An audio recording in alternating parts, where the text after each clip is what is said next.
शिवराज जब हॉल से निकले तो उनके घर के लोग उनके पीछे पीछे उनके बंगले तक आ गए थे और उन्होंने वहीं धरना शुरू कर दिया था। शिवराज इस मुसीबत से तो निपट नहीं पाए थे कि इतने में उन्हें ऑफिस से फोन आ गया। वहां भी किसी तरह की इमरजेंसी हो गई थी। ऐसे में शिवराज भागकर वहां पहुंचे तो देखा ऑफिस के लोग भी लकी को वापस लाने की मांग को लेकर धरने पर बैठे हैं। शिवराज उन्हें समझाने की कोशिश कर रहे थे लेकिन वो सुनने को राजी ही नहीं थे। ऐसे में शिवराज ने उन्हें आश्वस्त किया और वहां से निकल गए। वो फिर से घर आने के लिए रवाना हो गए। रास्ते भर वो बस यही सोचते रहे कि उन्हें इस हाल में क्या करना चाहिए। एक बार के लिए वो अपने नियमों को तोड़ सकते थे लेकिन वो राधिका को घर नहीं आने दे सकते थे। निर्मोही बाबा ने साफ कहा था कि वो लड़की उनके लिए पनौती है और अगर ऐसे में वो घर आ गई तो बहुत भारी नुकसान हो जाएगा। शिवराज बहुत बड़ी दुविधा में फंस गए। जैसे ही वो घर पहुंचे तो उन्होंने कुछ देर मनन किया और आखिर में जब कुछ नहीं सूझा तो काशीनाथ को बुलाते हुए बोले, निर्मोही बाबा के यहाँ चलने की तैयारी करो। अब क्यों साहब? काशीनाथ ने पूछा। मुझे उनसे कुछ सवाल करने हैं, शिवराज ने कहा और अपनी पत्नी की तस्वीर की तरफ देखने लगा। थोड़ी ही देर बाद में उनके लिए गाड़ी आई और वो लोग सीधा निर्मोही बाबा से मिलने के लिए पटना पहुंच गए। इधर जब शिवराज अपने घर से पटना के लिए निकल गए तब उधर लकी भी अपने केबिन में बैठा हुआ था। मरीजों का तांता कम हो गया था और साथ में वो भी ये भूल गया था कि उसने अभी कुछ देर पहले ही कुछ लोगों को मारा था। ऐसे में वो अंगड़ाई ले ही रहा था कि इतने में ललित सिंह उसके दरवाजे पर आकर खड़ा हो गया। मैं अंदर आ सकता हूँ? ललित ने पूछा। हाँ अंकल, क्यों नहीं, आओ, लकी ने कहा और अपनी कुर्सी पर सीधा बैठ गया। ललित ने भी दरवाजा लगाया और लकी के सामने वाली कुर्सी पर बैठ गया। जिस तरह से ललित ने दरवाजा लगाया था उससे लकी को कुछ ठीक नहीं लग रहा था। ऐसे में उसने मुस्कुराते हुए ललित से पूछा, क्या हुआ अंकल, थोड़े परेशान लग रहे हैं, सब ठीक है ना? ललित ने लकी के सवाल को सुनकर 2 सेकंड के लिए उसकी आंखों में देखा और कहा, लकी तुमने पुखराज को भी जेल भिजवा दिया क्या? मैंने? नहीं, मैंने किसी को जेल नहीं भिजवाया, वो तो कोर्ट ने उसे भेजा है, लकी ने कहा। हाँ मगर तुमने यही कहा ना कि तुम उसे सिर्फ गवाह की तरह कोर्ट में पेश करना चाहते हो, तो फिर उसका केस वहां कैसे खुल गया? जज ने उसे कैसे सजा दे दी? ललित ने पूछा। वो नीलेश ने जब गवाह के बारे में बताया तो कोर्ट को पता चला और फिर उसने जिस चीज की गवाही दी थी उसने वो किया भी होगा। मुझे असल में नहीं पता कि वहां हुआ क्या था, मैं तब हॉस्पिटल में आ गया था। लेकिन बात क्या है, आप उसके जेल जाने से इतना परेशान क्यों हैं? लकी ने पूछा। ललित ने फिर से कुछ देर के लिए उसे देखा और कहा, नहीं ऐसी कोई बड़ी बात नहीं है, बस बात यह है कि वो एक बड़े परिवार से आता है। पहले ही मैं उसे उठाकर ले आया था, उस बात का उसके घर वालों में गुस्सा था। उसके बाद उसे पुलिस ने भी हिरासत में ले लिया तो परिवार वालों के लिए बहुत बड़ी घात हो गई। उसका भाई युवराज भी यहाँ इसीलिए आया था क्योंकि सबको लग रहा था कि तुमने उसे जेल भिजवाया है। लकी अगर हो सके तो कोशिश करो ना कि उसे बेल मिल जाए। हम नीलेश से। अंकल ये कैसी बात कर रहे हो आप? उसको किस बात की बेल मिलनी चाहिए? प्रफुल्ल पर तो 3 ही मुकदमे साबित हुए हैं, पर उस पर तो ना जाने ऐसे कितने ही मुकदमे हैं। मेरे हिसाब से तो उसे कभी जेल से बाहर ही नहीं आना चाहिए। और रहा सवाल उसके परिवार का, तो उनकी चिंता ना आपको करने की जरूरत है ना मुझे। उन्होंने जो गलत किया है वो बस उसी की सजा भुगत रहे हैं, बाकी जो होगा देखा जाएगा, लकी ने कहा और निश्चिंत हो गया। लेकिन ललित के चेहरे पर चिंता अभी भी साफ नजर आ रही थी। लकी ने पहले ललित को इस तरह से नहीं देखा था। क्या बात है अंकल, कुछ और बात है क्या जो आप मुझसे छिपा रहे हैं? अगर इसमें कुछ गलत हो तो? इससे पहले कि लकी अपनी बात खत्म करता, ललित सिंह अपने ही ख्यालों में खोया वहां से बाहर आ गया। लकी को कुछ देर के लिए समझ नहीं आया कि आखिर वो चाहता क्या था। आखिर में वो अपनी जगह से उठा और सीधा घर जाने के लिए रवाना हो गया। उधर जब लकी घर के लिए रवाना हो गया तब इधर निर्मला और कमल भी अपने बंगले में बैठे हुए थे। आज घर में जिस तरह का धरना हुआ उससे कमल बुरी तरह से घबराया हुआ नजर आ रहा था, लेकिन निर्मला के चेहरे पर इस बात का कोई असर होता हुआ दिखाई नहीं दे रहा था। उसे देखकर ऐसा लग रहा था जैसे अगर लकी वापस भी आ जाता तो भी उसे कोई फर्क नहीं पड़ने वाला था। तुम क्या बात कर रही हो निर्मला? अगर लकी वापस आ गया तो हमारा और प्रफुल्ल का कितना बड़ा नुकसान होने वाला है मालूम है ना? प्रफुल्ल 5 साल तक बाहर नहीं आने वाला है। अगर लकी आज घर में आ गया तो 5 साल बाद वो ऐसी जगह पहुंच जाएगा जहां से उसे हिलाना भी मुश्किल हो जाएगा और प्रफुल्ल को जिंदगी भर उसके नीचे काम करना पड़ेगा।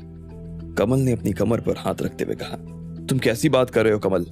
तुम्हें सिर्फ अपने बेटे का हित नजर आ रहा है। परिवार किस कगार पर आ गया है वो तुम्हें दिखाई नहीं दे रहा। शांति से सोचने की कोशिश करो। अगर लकी आता है तो सच में परिवार के हाल ठीक हो जाएंगे, और अगर परिवार की हालत ठीक हो गए तो क्या हमारे और प्रफुल्ल की हालत ठीक नहीं हो जाएंगे? तुम्हें भी पता है कि बात चाहे जो भी हो, लेकिन लकी जैसा साफ दिल आदमी इस परिवार में नहीं है। अगर तुमने प्रफुल्ल को सजा दिलवाई है तो वो उसे माफ कर देगा, इसलिए मैं तो लकी की वापसी को सपोर्ट करना चाहूंगी। निर्मला ने बस इतना भर कहा और दरवाजे से बाहर निकल गई। कमल का मुंह उसकी बात सुनकर खुला का खुला रह गया। उसे समझ नहीं आ रहा था कि निर्मला के मुंह से वो लकी की तारीफें कैसे सुन रहा था। रात भर में ऐसा कौन सा चमत्कार हुआ जिसकी वजह से निर्मला के सुर ही बदल गए। कमल के लिए इस गुत्थी को सुलझाना बहुत जरूरी हो गया था। उधर जब निर्मला और कमल इन सब बातों में लगे हुए थे तो इधर शिवराज निर्मोही बाबा के पास पहुंच गए थे। उन्होंने अपनी सारी उलझन निर्मोही बाबा के सामने रख दी। उन्होंने साथ में यह भी बता दिया कि इस बीच प्रफुल्ल के साथ में क्या हुआ था। निर्मोही बाबा ने जैसे ही ये सुना तो उन्हें हंसी आ गई और उन्होंने अपनी हंसी को रोकते हुए कहा, उसके साथ यही होना था। वो आदमी तेज दिमाग है, चालाक है, लेकिन व्यभिचारी है, व्यसनों का आदी है। वो ऐसा घोड़ा है जिस पर लगाम ना लगाई जाए तो वो कहीं भी घुस सकता है। उसे रोकना तुम्हारे बस की बात नहीं थी शिवराज, इसलिए तुम्हारी नाक के नीचे वो इतना सब कुछ कर गया और तुम्हें पता नहीं चला। लेकिन जैसे लोहा ही लोहे को काटता है वैसे लकी ने भी उसे काटा है। अगर प्रफुल्ल सुनामी है तो लकी मजबूत पेड़ है, अगर प्रफुल्ल तूफान है तो लकी चट्टान है। दोनों एक दूसरे के विलोम हैं। लेकिन बाबा अब मैं क्या करूं? सब लोग कह रहे हैं कि लकी को वापस लाओ, लकी को वापस लाओ। मैं उनकी उस मांग को कैसे पूरा करूं? इस मांग को पूरा करने का एक ही रास्ता है, लकी को वापस ले आओ। वैसे भी प्रफुल्ल की जगह खाली हुई है तो उसे भरने के लिए तुम्हें उसके विलोम की जरूरत पड़ेगी। लकी को घर लाने का सही समय अगर कोई है तो यही है, इसे मत चूको। तो फिर वो लड़की, कौन सी लड़की जिसकी आप बात कर रहे हैं? तो मेरे परिवार पर, हाँ, उस पनौती से तुम्हें जल्द से जल्द निपटना होगा शिवराज। वो तुम्हारे ऊपर भारी पड़ रही है। तुम एक शुभ काम करने के लिए जा रहे हो, लेकिन अगर वो पनौती भी इस काम के दौरान मौजूद रहती है तो भारी मुसीबत हो जाएगी। मैं तुमसे कब से सतर्क रहने की कोशिश कर रहा हूँ, आगे तुम्हारी मर्जी, निर्मोही बाबा ने कहा। शिवराज यहाँ उनके सवालों के जवाब लेने के लिए आए थे, लेकिन उसकी बात सुनकर तो वो और ज्यादा दुविधा में पड़ गए। एक तरफ उनके परिवार का नियम टूट रहा था और ऊपर से उन्हें राधिका से निजात पाने का कोई रास्ता नजर नहीं आ रहा था। शिवराज की चिंता देखकर निर्मोही बाबा ने फिर से कहा, सिर्फ सोचने से कुछ नहीं होगा शिवराज। भूलो मत, तुम परिवार को यहाँ तक लाए हो तो आगे ले जाने की काबिलियत भी रखते हो। तुम्हारे पास में तमाम रास्ते हैं, साम दाम दंड भेद, किसी भी रास्ते से शत्रु को हराने में, उसे परे हटाने में कोई बुराई नहीं है। इसलिए रास्ता कोई भी हो, बस शत्रु को परास्त करो और अपने लकी को घर ले आओ। ये सुनते ही शिवराज का दिमाग खराब हो गया। उन्होंने निर्मोही बाबा के सामने हाथ जोड़े और वहां से रवाना हो गए। काशीनाथ भी उनके पीछे पीछे चले आ रहे थे। जब काशीनाथ ने देखा कि शिवराज की आंखों में एक अलग ही लालिमा चमक रही थी तो उसने पूछा, आप क्या करने वाले हैं साहब? पता नहीं, लेकिन अब लकी घर जरूर आएगा, शिवराज ने कहा और गाड़ी में बैठकर घर आने के लिए रवाना हो गए। जब रात के वक्त वो अपने घर आए तो उन्होंने देखा कि निर्मला अपने बंगले के दरवाजे के पास में एक कुर्सी लगाकर बैठी थी। जैसे ही उसे शिवराज की गाड़ी की रोशनी नजर आई तो वो अपनी जगह से खड़ी हो गई। तुम यहाँ क्या कर रही हो? धरने पर बैठ गई हो क्या? शिवराज ने हल्के करे सुर में पूछा। नहीं पापा जी, मैं कहाँ धरने पर बैठूंगी, लेकिन धरने वालों की जो मांग है उससे मैं सहमत हूँ, निर्मला ने हल्की सी मुस्कान के साथ कहा। ये बात सुनते ही शिवराज के तो होश उड़ गए और वो निर्मला की तरफ देखने लगे। उन्हें समझ नहीं आ रहा था कि निर्मला लकी को घर वापस लाने की मुहिम में कैसे शामिल हो सकती थी। लकी को घर से निकालने में अगर प्रफुल्ल के साथ किसी का बराबरी का हाथ था तो वो निर्मला का ही था। ऐसे में शिवराज हैरान हो गए और निर्मला की तरफ एक सेकंड के लिए देखते हुए बोले, अंदर आओ। थोड़ी देर बाद दोनों शिवराज के कमरे में आ गए। निर्मला ने कहा, पापा जी, मैं जानती हूँ कि प्रफुल्ल के साथ जो हो रहा है वो गलत हो रहा है।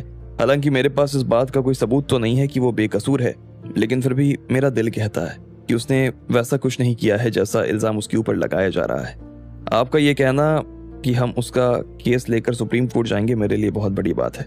हम लोग अभी प्रफुल्ल से पल्ला झाड़ने में लगे हुए हैं। उसके इल्जामों के दाग किसी की कमीज पर ना लग जाए, इसलिए सब उससे दूर भाग रहे हैं।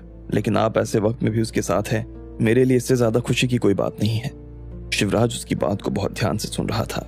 वो ये ढूंढने की कोशिश कर रहा था कि निर्मला अब आगे क्या कहने वाली थी।